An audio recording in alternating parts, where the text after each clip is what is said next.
Well, it definitely defied expectations, that's for sure. I'm of course talking about the new Scream movie that came out not too long ago. I wanted to put this review out last week, but unfortunately I just wasn't able to. So here we go.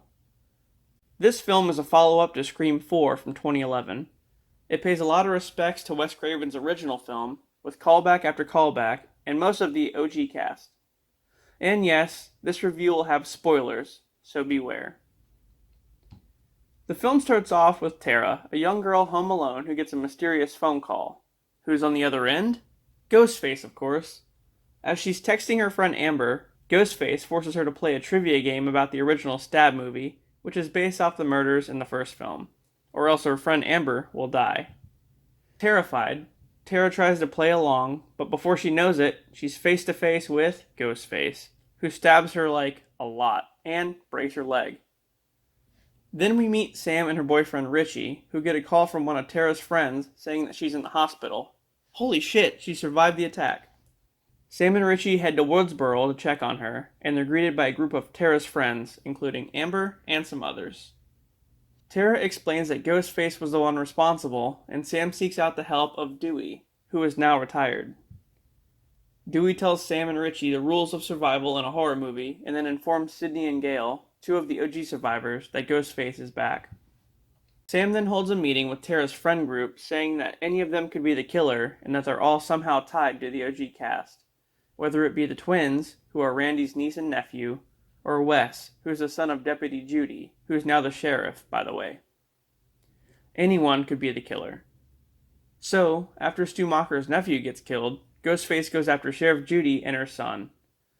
Then, Sam mentions that she left home a long time ago and ran away, and hasn't been close with Tara for years. Full of guilt for feeling like she caused the whole thing, Sam comes clean with her sister, telling her that her real father is actually Billy Loomis, the killer from the first film, and believes that whoever Ghostface is knows about it.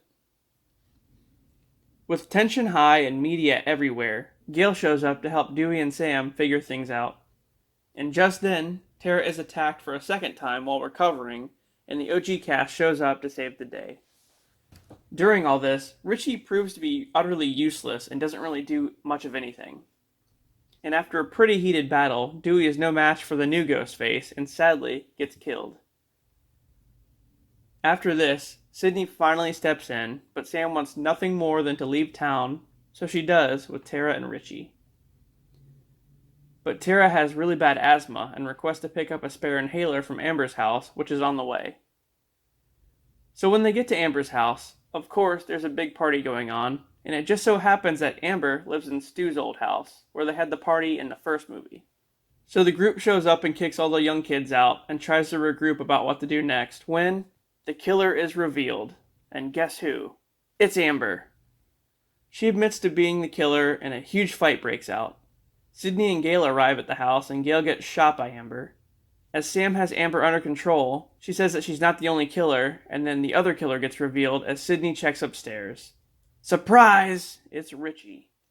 I had a strong feeling about this since the start of the film. Both Richie and Amber just seem kind of sketchy to me. So Richie and Amber gather Sam, Gail, and Sidney in the kitchen and explain their motive, saying that they want another Stab movie, but for it to be different from the others. Also that they met on Reddit and planned the whole thing.